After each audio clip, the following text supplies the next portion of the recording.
and welcome to tonight's session number 2 for running a successful in-home childcare business. Tonight we will be covering financial statements and analysis, and we'll also discuss some key terms. And so tonight we're going to be talking about financial analysis, record keeping. We'll talk a little bit about collecting payments and key tech skills, which could be fairly important, in addition to key personnel, people that you need on your team. So let's talk a little bit about record keeping. And this is really important because there's no specific recipe. It's really going to depend on what works for your business. And I love hearing what specific techniques you're using. No matter what records you have to keep, if your data is inaccurate, it's worse than collecting nothing at all. And perhaps you have some examples of that, but tell me a little bit about what that process is like. When a child comes to your daycare center or childcare center, tell me a little bit about some of the paperwork and records that you start keeping. What does that look like? I imagine you probably collect some documents. You keep track of who's in and who's out. You might have maybe a health questionnaire, right, to find out a little bit about some of the things that you might need to know about the child. You might have an emergency contact form, or maybe you even keep track of their doctors, emergency health professionals, right? There's a lot of different things. But in terms of the business side of your small business, you're also looking at a lot of different documents, such as what the pay rate is for that child, probably based on their age or their schedule. You might also have some unique settings for payment protocol, right? Just depends on kind of what system you have in place. Maybe you have a couple different types of payment collection processes, just depending on if people want to pay cash, check, or if they have a different method. If you're accepting the state subsidy program, that's a completely different set of paperwork, right? So there's a lot of different types of paperwork that might come into play here.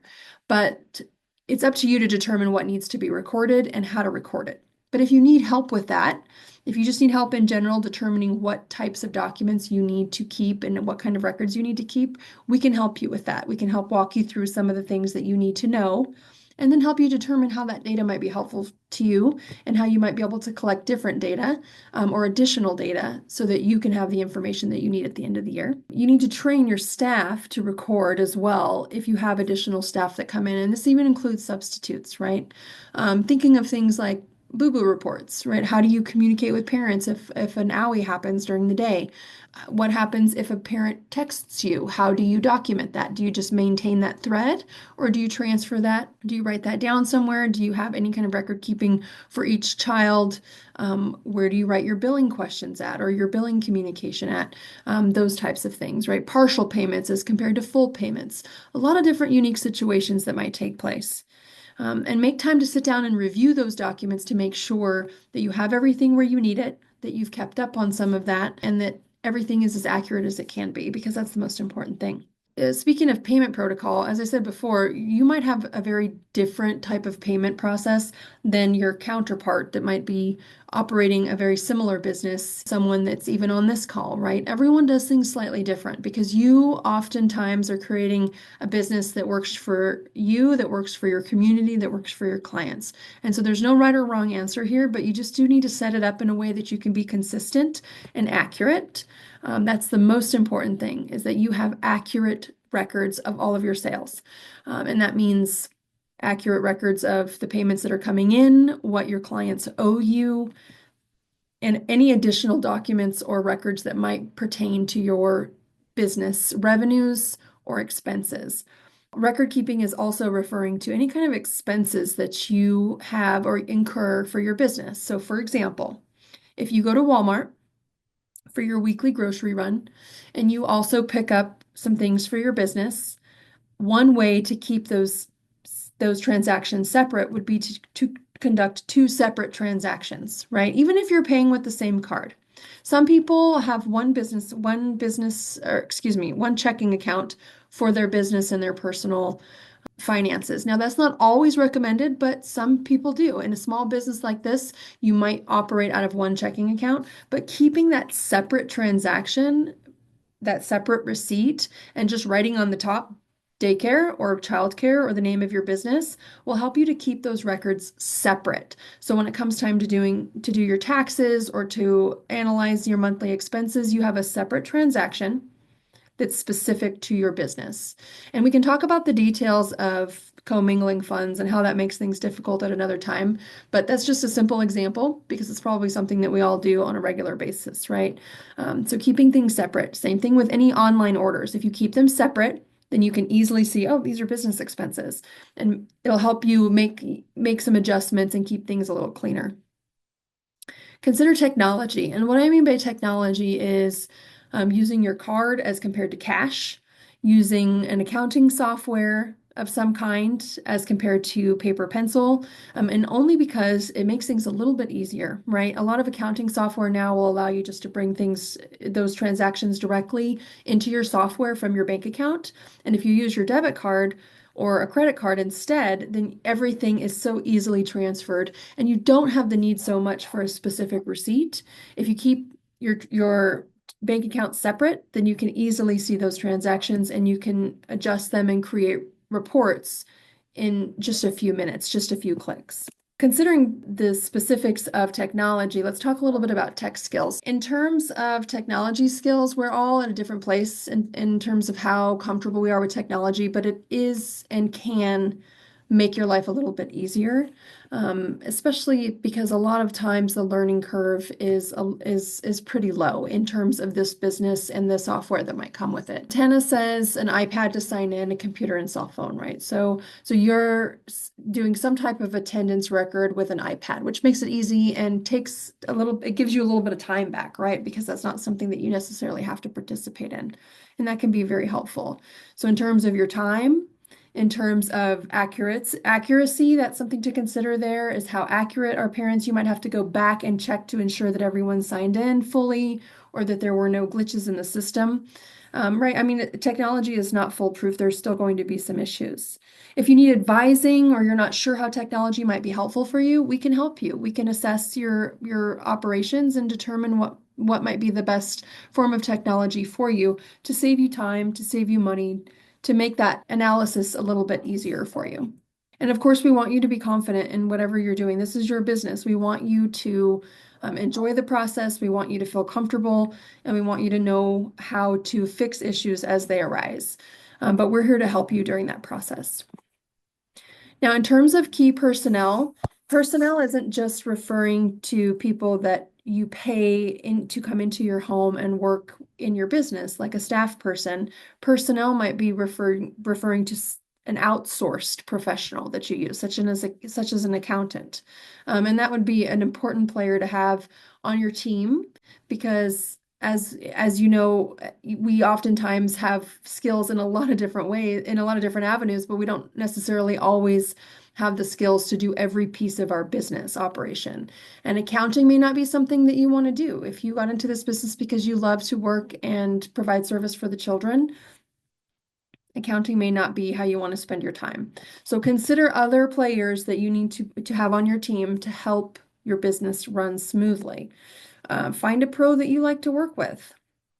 And what that means is someone that understands your business, someone that knows what you're trying to accomplish, someone who understands your finances, and someone who can support you and work with you in terms of gathering information from you and also helping and explaining to you what you need to know. Determining your responsibilities. This is huge. A lot of times we think, well, if there's someone else doing this, then I don't have to do anything. Like they should be doing everything. There is still a line there. You still have all of the tasks that are required day to day. And what I mean by that is these record keeping responsibilities that we've been talking about so far. It's up to you to document all of that and then provide that information to your professional. Now, this software can help. Just those interactions, those day-to-day record keeping practices can help, but there's still a point in which you have to check that for accuracy and then communicate that to the professional if you're using someone, or if someone's coming to your home to work with you and that could be just a transfer of information from one shift to the next, right? And I'm saying home because essentially I'm referring to an in-home daycare with some of the key points tonight, but this would also apply if you are operating a facility as well. But those responsibilities are really important. Find out what you need to provide, what information the professionals need or the other staff people need, and then find out when it's due. Because certain things are due at different times, and that could be a tax report, that could be a filing of some kind. If you're submitting any documents to the state for the subsidy program, all of those pieces have due dates. And so you'll need to calendar all those dates to make sure that you meet those deadlines. That's going to be really important to provide timely data. So now we're going to talk a little bit about financial statements. I want to review some of the key statements for you so that you know which statements will be important for you. There's three main financial statements that most businesses need to deal with, and you're no different. Even as an in-home or facility-based childcare business, you will absolutely need these financial statements as well. The income statement, the balance sheet, and the cash flow statement are what we're going to review tonight.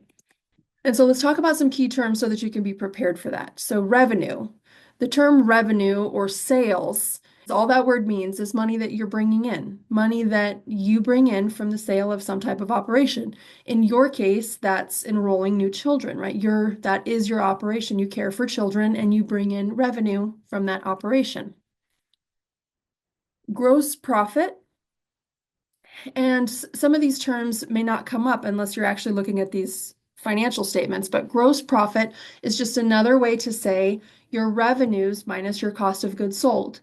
Now, in a childcare business, the only cost of goods sold is your direct labor because your business cannot operate without your labor. Your labor is in direct relationship to your revenue. If you're not there providing the work, there is no revenue. So therefore, that's a direct labor cost. So your wages and the wages of any other individuals that work for you, either to meet a ratio or to substitute for you when you have an appointment, that's a direct labor cost or a cost of goods sold. And you take your revenues, you subtract your labor cost, and that figure is your gross profit. The reason why that figure is important is because after you do this calculation and you come up with your gross profit calculation, that gross profit can now be applied to your fixed expenses. Fixed expenses are any kind of operational expenses that have a set fee, like your insurance costs. It's a premium. You know what it's going to cost every year. You have a monthly payment.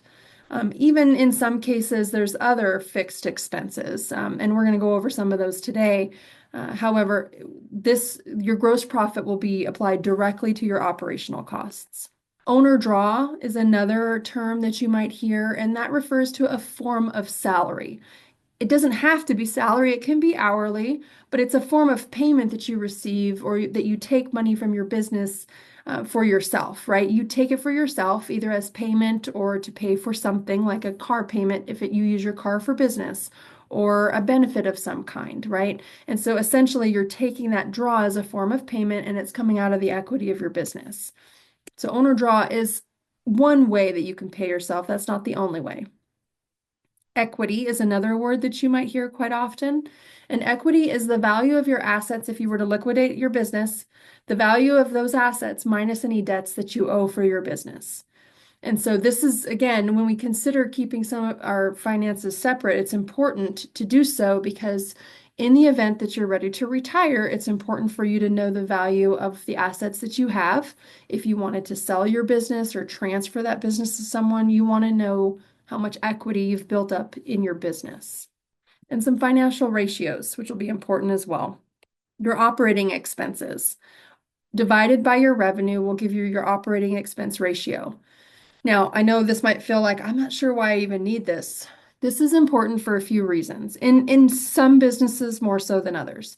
But your operating expense ratio is really important because it tells you that out of all the money that you're making, a certain percentage of that is going to operating expenses. Year over year, you can analyze this ratio and determine, am I doing better? Am I spending more money? Am I being more frugal with my operating expenses? And how is that changing over time in terms of my revenue? So do I need to adjust my prices slightly? Can we analyze what I'm spending to determine if I'm being as frugal as I can be? What's gone up in price that's creating this change in my ratio? So there's a lot of different reasons why it might change, but we won't know unless we analyze it. So if you have a figure that you can then track over time, you can determine the health of your business expenses. And so the operating ratio is very common. You'll take the total of your operating expenses and divide it by your revenue.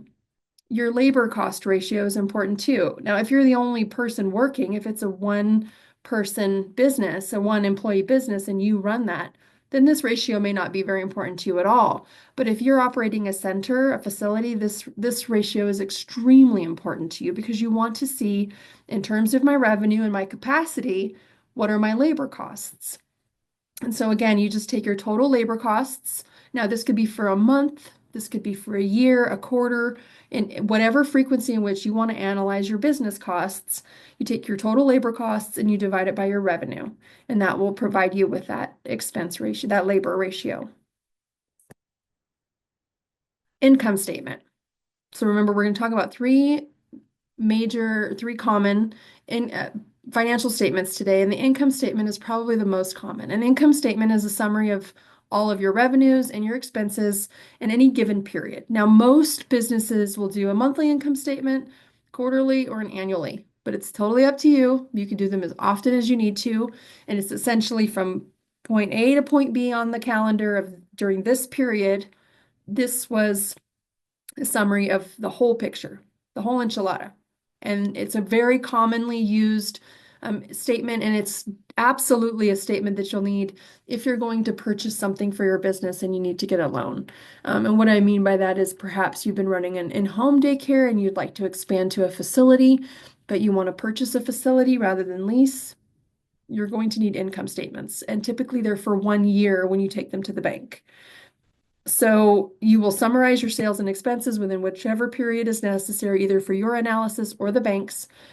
And it's going to give you a good overview during that period of the financial performance. It's going to show you again, and this is why the ratios are important, because the bank will take the data from this statement and compute whichever ratios are important for your industry. So the three that we talked about today might be important, but there might be others that the bank would also like to review. And so they'll take the figures from your income statement and compute those ratios. It's a one easy glance view of your expenses, all of your revenues, cost of goods sold, which in this case, like we said, is only direct labor, and then any line items that are specific to your business, which we'll see in the example. And I did email that example to you earlier of the financial projection sheet, which you'll use. It's essentially a one-step kind of glance for the whole year of the information that would be on your income statement. So a one-stop shop will be your income statement. It's going to show a little bit of everything. Now, your balance sheet is slightly different. It's a snapshot of a specific position in time. And the reason why this could be important is because, and again, it should usually match the same period. When you take it to the bank, it's going to match the same period as your income statement. So it will be for the same year, January 1 to December 31, for example. And that balance sheet will show a couple things. It's going to show the total assets of your business, and assets are going to be any kind of property that your business owns, tangible equipment or materials. And I'm not talking about consumables like art supplies. I'm talking about, for example, if you own a building because you have a facility, that would be an asset. Your home is not considered an asset because even if you don't want to participate in this business anymore, you're likely not going to sell your home with it. You would sell the business, but you would remain in your home, most likely. So therefore, I'm not referring to your home in this case as an asset, but perhaps we're talking about nap cots and preschool tables. Now, everything has a life to it, okay? But these are the types of assets that we're talking about, the things that have a long-term life, more not the consumables that you're going through every day, like paper and crayons and manipulatives. All of the actual equipment that has a useful life of more than a few months or more than a few weeks. From the balance statement, you can also analyze your net worth. And your net worth is going to take into account all of the assets and the value of those assets and any debts or notes that you have on your business. So again, we're referring to your business here. And so this picture is going to show the health of your business and how much equity you have built in that business. So slightly different from your income statement, but still has a lot of important information, and it has information from both your income statement and your tax return. So there's a lot of different documents that would come into play here. If you needed to go to the bank and get a loan, or if you were ready to sell your business and you wanted to show a prospective buyer your income history and the value that you've built up in your business, you would show these statements. A cash flow statement, again, is slightly different. It has a lot of the same information from both of the two statements we've already talked about, but it is a detailed account of what's coming in, when it's coming in, what's going out, and when it's going out. Typically, a cash flow statement would be prepared also in whatever period that you would want it to be. So oftentimes we could take a look at it every month, or we could take a look at it quarterly or annually. It's completely up to you, depends on the analysis you're trying to do. But it could also be weekly. And in this business, I wouldn't be surprised if it was weekly, because you're really looking at your capacity in a different way, as compared to other businesses, right? So there's just a lot of different things that impact your attendance rates. And so a weekly cash flow would be fairly common. This statement will summarize the health of your business. It's going to show, again, when the money comes in and when the money goes out. It's going to give you insights into efficiency. This cash flow statement is really important, and we're going to do a sample one today. And the reason why it's important is because if you need to make some changes, because say you have some big bills that are coming out in the beginning of the month, and we do this on a personal level too, right? We oftentimes have to adjust our cash flow a little bit based on when we get paid.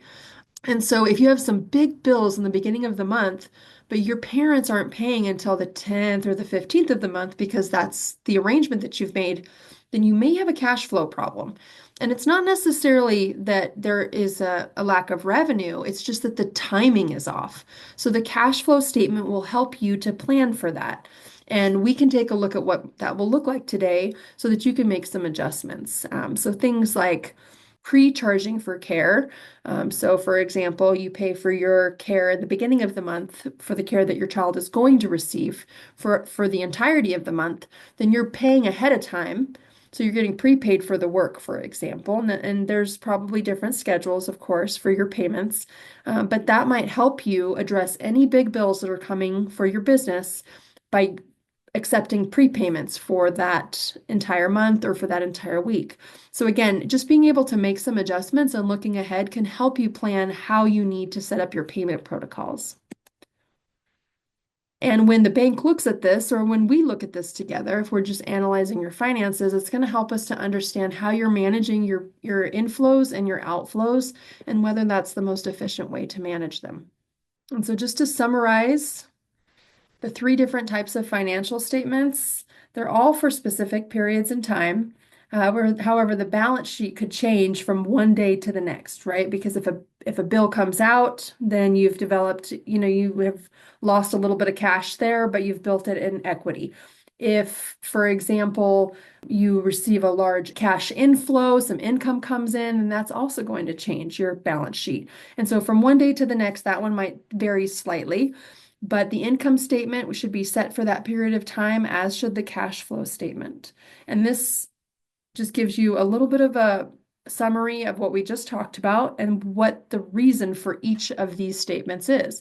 In terms of income statement is your profitability, balance sheet is your financial position, and cash flow is how the cash moves in and out of your business.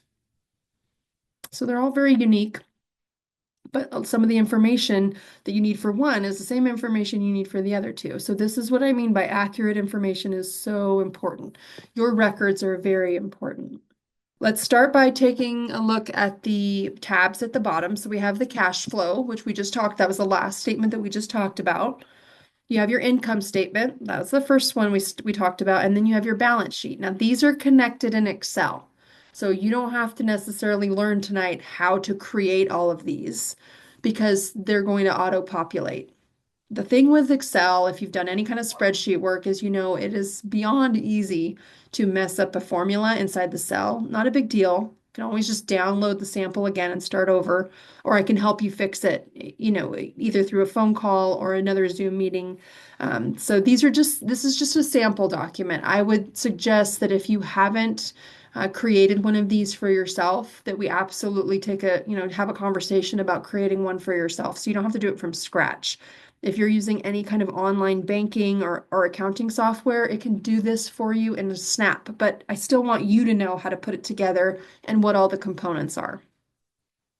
So we've got our three statements that we've already talked about, but the records on the back end need to feed these statements, right? They don't just, these numbers don't have to just manually be entered. There's information that you're collecting throughout the month, throughout the week, and even throughout the course of your day that's helping you to determine these numbers. And so what we would start with would be your personal budget. If you weren't here last week, one of the things we talked about is just knowing what you need to get paid, right? You have a specific requirement to meet your own personal financial obligations. So that information needs to be the first thing you come to this business with is what do I need from this on a financial level? What do I need to be able to make sure I can sleep indoors? And so I have this set up here. There's a couple pieces hidden because it's a lot to look at on a computer screen. And so there's a couple things hidden. And if you want to explore them further, we can do that individually. But I have it set here under wages. So you might pay yourself a salary and that's perfectly fine. But let's just say, for example, you are operating a traditional daycare, childcare center at home, and okay, we're going to be probably getting kiddos in from 7 in the morning. Some parents are going to do an early drop off, and they're probably, my last kiddo is going to be gone by 6, and then I'm going to have to clean up. So essentially, I could be working 11 or 12 hours a day, right? In general, being responsible for kiddos in your care. So working for up to 12 hours a day.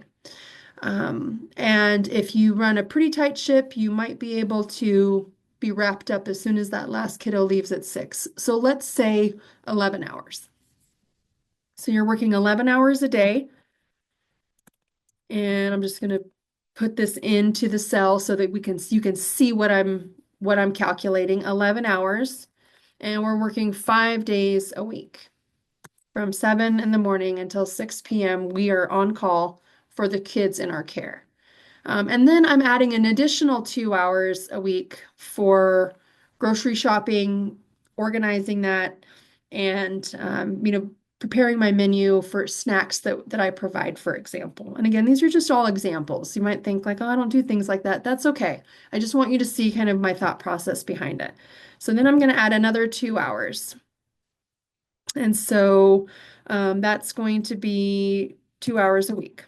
Okay, so that's 57 hours a week. And all of a sudden it's like, oh, that's a big week, right? That's full time plus.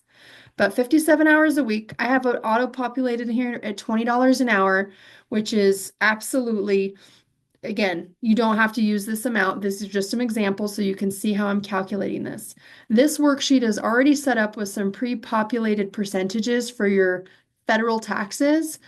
They may not be exact because those change often, but you can see how it's populated here. So if I need to bring home $45.60 a month to meet my personal obligations, that means I need to get paid $49.42 if I'm going to take out taxes. Now, again, you don't have to pay yourself W-2. You can be a 1099 employee of your business or take a draw. But for the purposes of this example, I am running a in-home childcare business and I'm paying my federal taxes. I'm paying myself like an employee, okay? And that's going to equate to $54,720 a year. Okay? And if at any time you need me to stop, please just, hey, we need to stop. Let's figure out, I have a question or I would like you to run a different example. So these figures are automatically populating into my cash flow statement. So this owner draw right here, owner withdrawal or payroll, is immediately being calculated here. So that's coming out of that's a business expense. That entire amount is going to be my business expense. Okay, so there's my payroll that I've come to the table with my personal budget. And now let's talk about some of the expenses that we have that actually pertain to my business. I'm starting an in-home childcare business. So the example that we have tonight is I'm starting it from scratch. I need to buy things. I don't have everything that I need. I might have some things, but I need to buy more things. And so here's a couple of things that we need to buy. And I'm not detailed. I'm just being very brief here. I need to buy some equipment. And I need to buy a laptop and a printer. So I'm going to say $650 for a decent laptop and just an HP printer from Costco. Okay. And determining on what it is, we can talk about that specifically, but I've kind of already outlined it here for you. So a piece of equipment does a specific thing. And so in this business, you're not going to have a lot of equipment because essentially equipment would refer to like more along the lines of manufacturing. But a laptop and a computer has a specific purpose for communicating and for managing my finances. So that's a piece of equipment. And you'll see that I've made inventory really small because this type of business does not carry inventory. And I'm assuming we're dealing with an in-home childcare center. That's like the bulk of my examples tonight. And so I've also buttoned up building because we won't talk about real estate. So I'm also going to buy some outdoor play gyms for my backyard. And I'm expecting that's going to cost about maybe 2,700 bucks for two nice big or three outdoor gyms for my backyard so that my kiddos have some activities that they gross motor development activities to do outside. And I also need some nap cots and I need linens for those, like a little blanket and a small pillow for each child so that they have their own, each cot has its own setup. And so I just did some rough math earlier. We're going to say 1,700 bucks for all the cots, the linens, toddler table and chairs for my preschool age kiddos that are learning to sit at the table and work on fine motor skills. And so there's some of my expenses. And then now in terms of supplies, art supplies, consumables, right? Things that the kids are going to be going through, some small manipulatives, things that don't last forever. I'm going to say probably 2,000 bucks or so, give or take, right? And again, these numbers are populating into my cash flow statement. They're automatically moving over. That's why you saw some numbers in this template already, because we kind of needed that so that I didn't have to build these calculations, these formulas for you in Excel, or expect you to do that. Now, a couple of things to consider is that certain equipment or furniture will have a depreciation life, right? A useful life. We know that a laptop computer, I'm probably going to have to replace it in probably 3 years because I'm going for something like a Chromebook so I can keep my costs low. And so I already need to budget to replace that every 3 years. And same in a printer, perhaps a little bit longer. But definitely it's not going to last forever. So I have to be mindful of that if this is a business item that I need, I'm going to have to also budget to replace that item in a specific amount of time. So I'm saying within 3 years, that those two pieces of equipment, laptop and printer, will probably need to be replaced or give or take.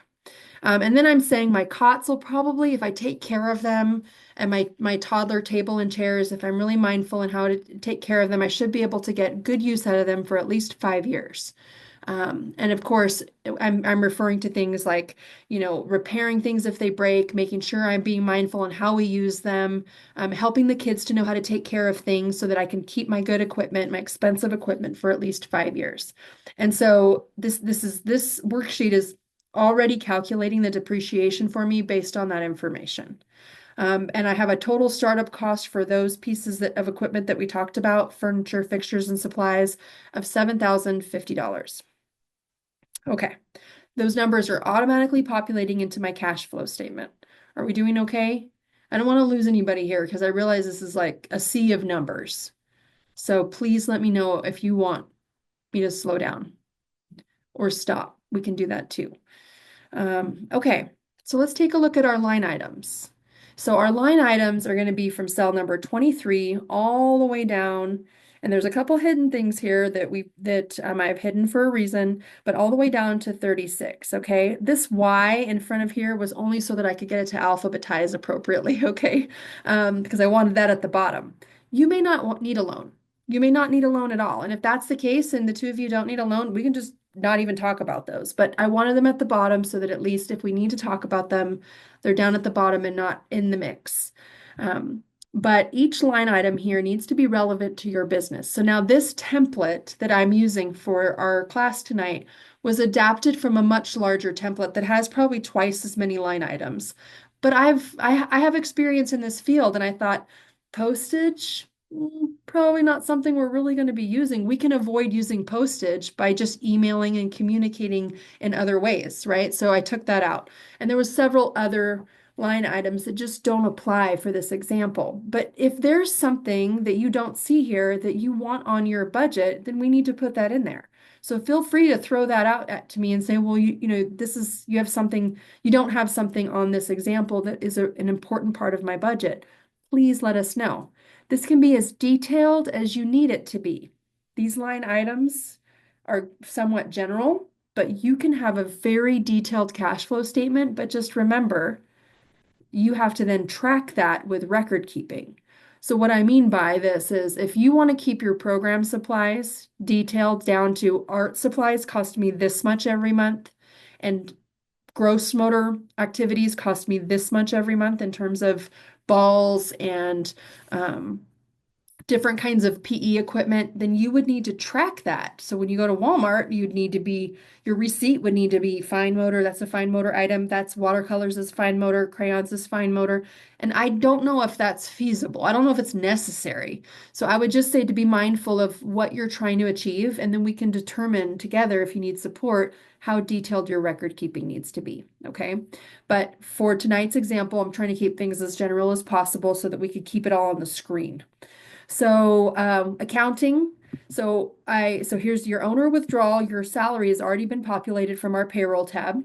Accounting and CPA services, I just so you can see the numbers that have gone into this. I'm expecting it's probably going to cost about $300 to get your taxes done by a professional.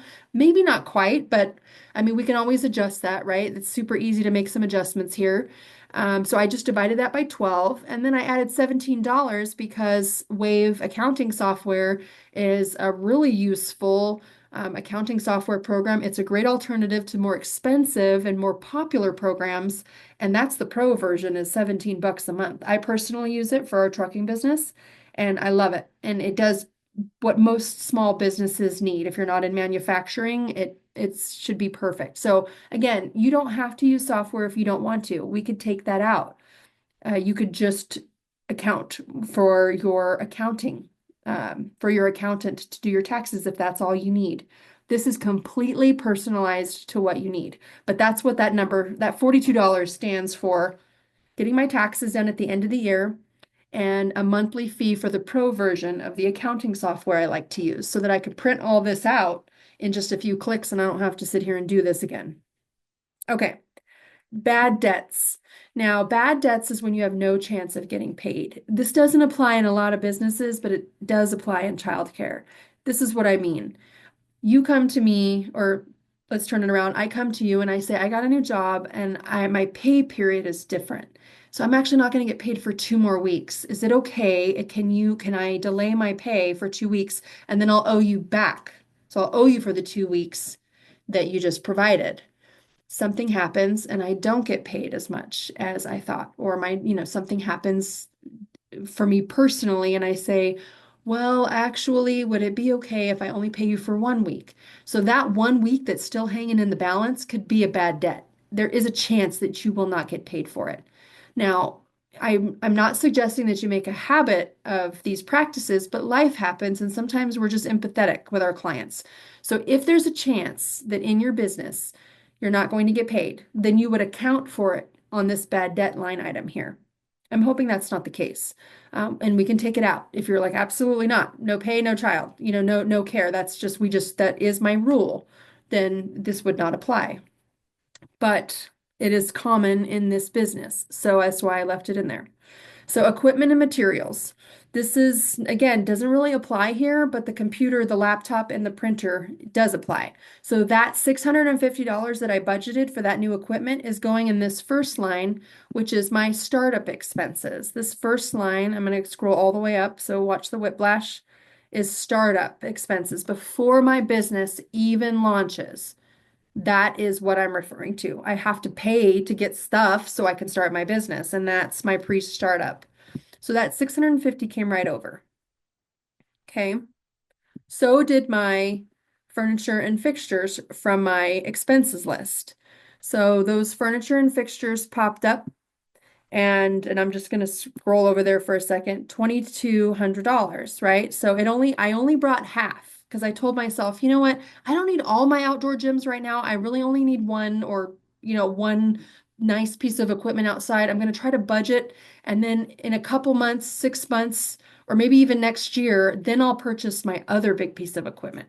So that's why that I only brought over half of that 4,400. So this is me just trying to play with my budget to make sure that I can make this work.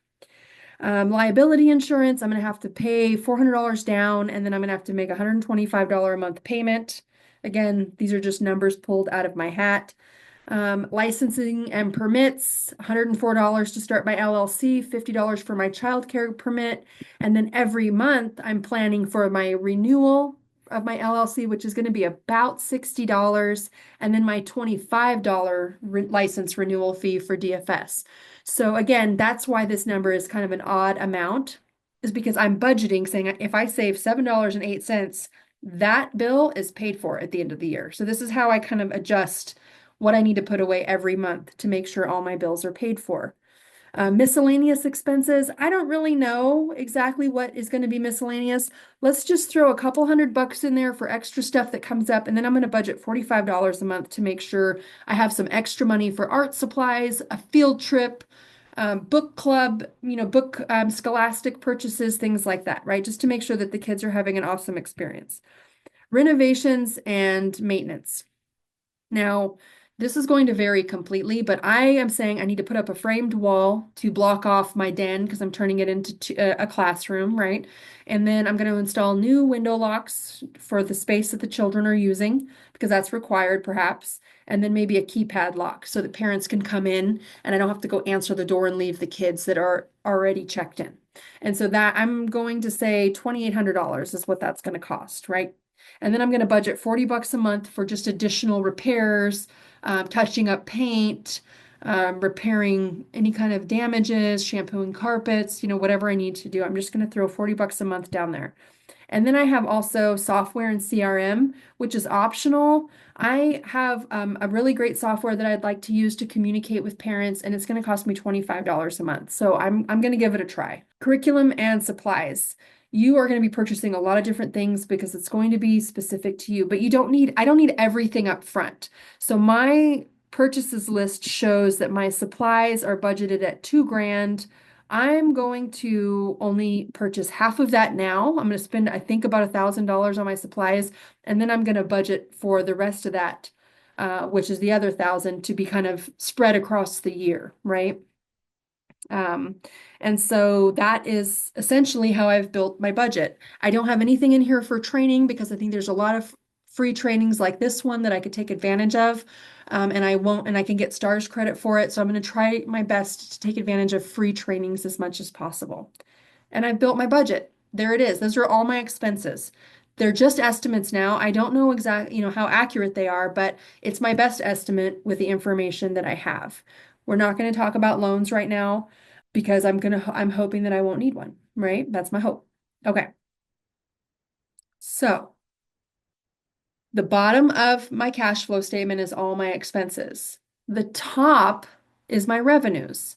But in order for me to build my revenue model to know what my cost structure is, I really needed to know what this business is going to cost me to run, right? Otherwise, I don't know what my prices should be. So I have about $3,500 in the bank.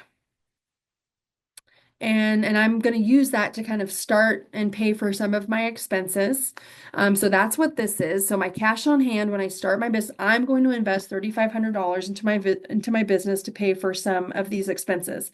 So that $35 then immediately starts it starts populating, right? And that shows that there should be a loan amount here. Mhm. Yes, perfect. Okay. So if I have $3,500, but my expenses are totaling down here $7,400, I'm probably going to need a small loan, right? So that's what immediately populates. If I need a $10,000 loan to get me started so I can pay for those expenses, then that is going to immediately help pay for those expenses. So that $10,000 loan coupled with my $3,500, I have what I need to start my business and a little bit extra. And again, these are just estimates. I don't even know if I could get approved for a $10,000 loan yet. I'm just hoping that when the bank sees this, we've got a good plan together to make this work. So how this works is that as each column adds up, down at the bottom, you'll see cash position. So the cash position takes into account the 13,500, right? The 10,000, the 3,500 I have in my savings account specifically earmarked for this business. And then it subtracts the estimated expenses, which is 74.81. That leaves me only $1,000. If I pay for everything that I've just budgeted, I'm down to $1,000 now. That's all I have left. Okay. And the reason why is because I have to give a small down payment, usually 20% for a business loan. So I'm going to be saying, if I'm going to put aside $2,000 for you, and I'm going to then borrow 8,000 and it's going to go towards my expenses. Okay. And then that cash position is now going to transition to the next month, so if this was December 31, the month of December, I purchased all my startup expenses and all the items I wanted to start my business. Then theoretically on January 1, I was ready to start my business.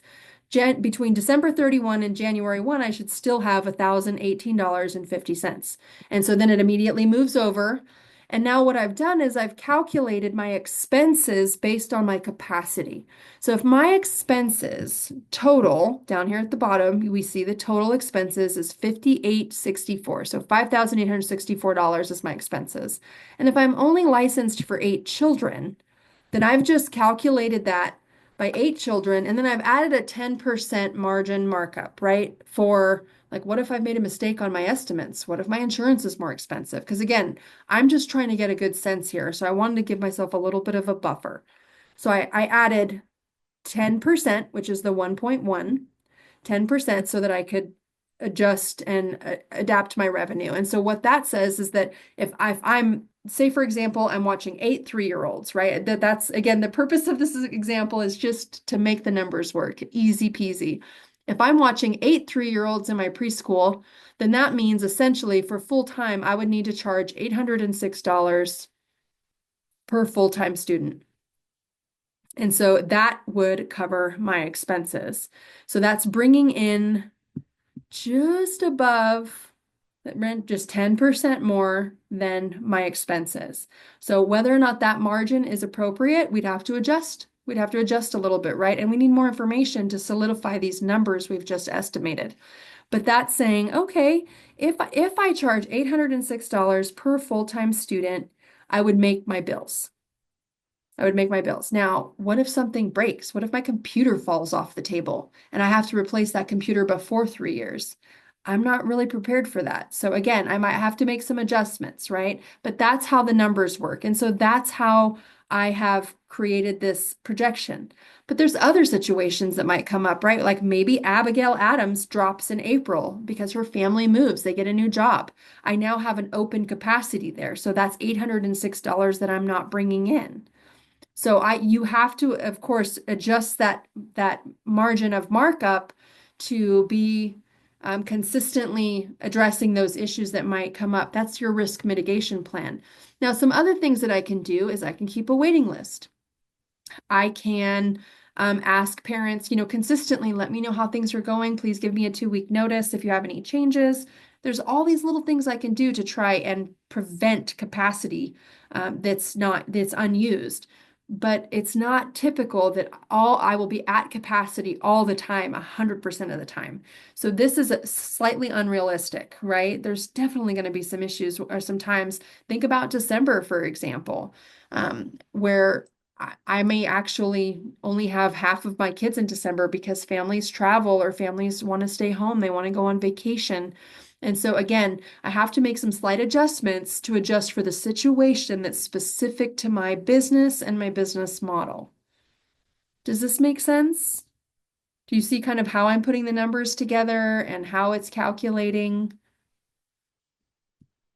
So I did throw that loan number in there because again, I only had 3,500, but my expenses were topping 7,500.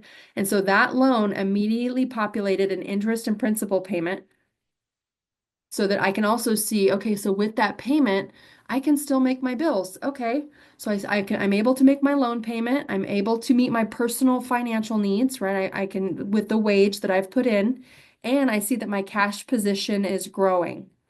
But again, that's at full capacity. Everything's wonderful. No openings, no unused slots, which is not realistic. So I would need to create some opportunities there, like for example, just to play with some numbers, excuse me, sorry for the whiplash. I would need to play with maybe like half of December, right? Let's just take half of December out and see how does that impact my end of year if I lose half of my kids. So let's just clear these out. If I lose half of my kiddos in December, that cuts my income in half that month. And so how does that impact my bills, right? Can I pay my bills? Well, yes, because I've been building up a small profit, right? I've been building up equity in my business. But what if that happened the first month, which is common, right? My first month, what if I only had 4 kiddos? Whew, it's really cutting into my profit margin. So if any kind of major like personal catastrophe happens or I get sick and I can't have children come to the home, I'm definitely cutting things a little close. So you see how you can play with the numbers a little bit to address catastrophes that might take place to help you with your plan. And that's what the cash flow projection is for, is to help you with that financial planning.